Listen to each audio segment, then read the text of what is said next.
Esto que ves en esta bolsa negra es un vómito, pero no es un vómito común, tampoco es gastritis ni una infección leve. Esto se llama vómito fecaloide, así como lo escuchaste, fecal. Y cuando una persona vomita materia fecal, quiere decir que el intestino dejó de ser un órgano digestivo y se convirtió en un verdadero veneno para el paciente. Soy médico especialista en cuidados intensivos y este paciente de 70 años ingresó con distensión abdominal, un abdomen inflado, vomitando este material fecaloide y en estado de shock. Y hoy quiero explicarte por qué el intestino puede matar a una persona y por qué cuando falla, falla todo. ¿Qué es una obstrucción intestinal? El intestino realmente, amigos, es como una autopista. Tiene contenido, tiene dirección y tiene un ritmo. Una obstrucción intestinal es cuando esa autopista se bloquea. Ahora, ¿cuáles son las causas más comunes por las que un intestino de un adulto se bloquea? La primera causa tiene una base muy común y son las personas que tienen múltiples cirugías abdominales, entre ellos mujeres con muchas cesáreas, por ejemplo, o personas que ya tuvieron una cirugía de vesícula, una de apéndice, otra por una hernia, porque estas múltiples intervenciones quirúrgicas crean un proceso de cicatrización interno que a veces no es el mejor y terminan varios órganos pegando.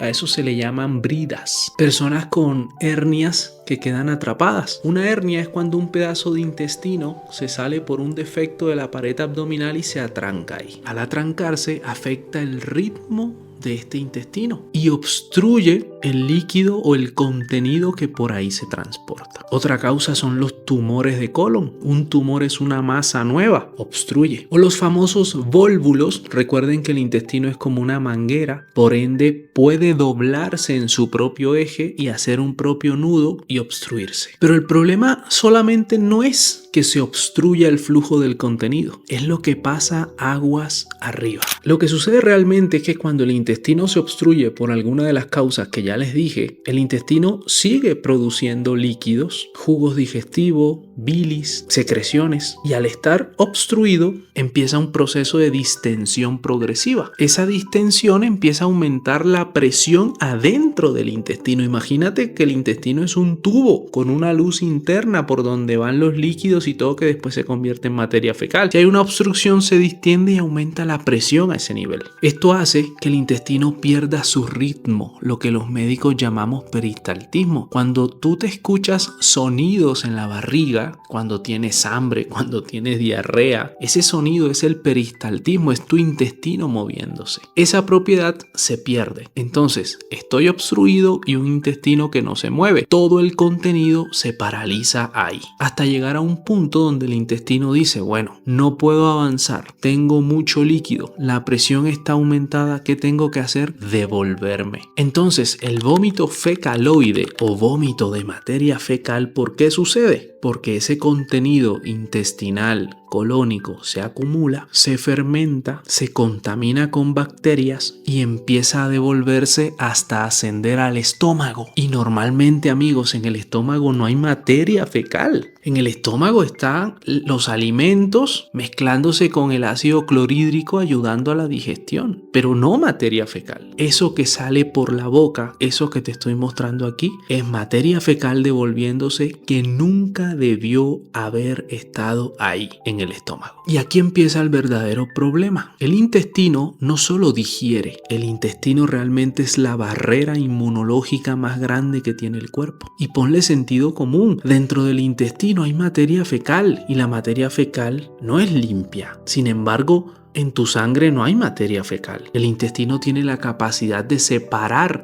ese espacio para que lo que se produzca ahí salga a un inodoro. Así que en condiciones normales, la pared interna del intestino son un grupo de células, un epitelio bien unido, muy selectivo para permitir el paso de cosas adentro de tu cuerpo y no permitírselas a otras sustancias que deben estar en esa luz donde hay materia fecal. Por ende, estas células tienen unas uniones estrechas. Hay bacterias que solo deben estar ahí, en esa luz por dentro, no salir de ahí. Pero cuando un intestino se obstruye y pasa todo lo que ya te expliqué, Al estar obstruido y tener las presiones tan altas, la sangre no le llega adecuadamente a esas células intestinales y es lo que nosotros llamamos hipoperfusión, poca perfusión sanguínea a esas células intestinales. Si a mí no me llega sangre, no me llega oxígeno y a eso se le llama isquemia intestinal. Empiezan a haber sitios de isquemia intestinal y eso causa hinchazón,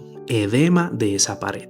Es decir, hay un cambio estructural de una pared que debe ser impermeable. ¿Cuál es el resultado? Se pierde esa función de barrera. Entonces las bacterias y endotoxinas que no debían pasar empiezan a pasar al torrente sanguíneo, a un lugar que es completamente limpio. Pasan a la sangre y al tejido linfático. Eso en medicina se llama translocación bacteriana. Tiene sentido, ¿no? Así que aquí ya el intestino se ha vuelto un motor de veneno. Pero ¿por qué una persona hace shock? ¿Por qué colapsa su organismo? Porque el intestino despierta una tormenta grave en la forma de funcionar del cuerpo. ¿Cuáles son los mecanismos claves? Primero, algo que nosotros llamamos tercer espacio. Litros de líquidos secuestrados en el intestino. Hay muchas pérdidas por vómito. Entonces, segundo, se pierde sodio, potasio, cloro, agua en el vómito. Si no sale por abajo, empieza a salir por la boca. Y tercero, sepsis abdominal. ¿Por qué? Porque las endotoxinas y bacterias empiezan a pasar al torrente sanguíneo, que es un sitio limpio. Por ende, se despierta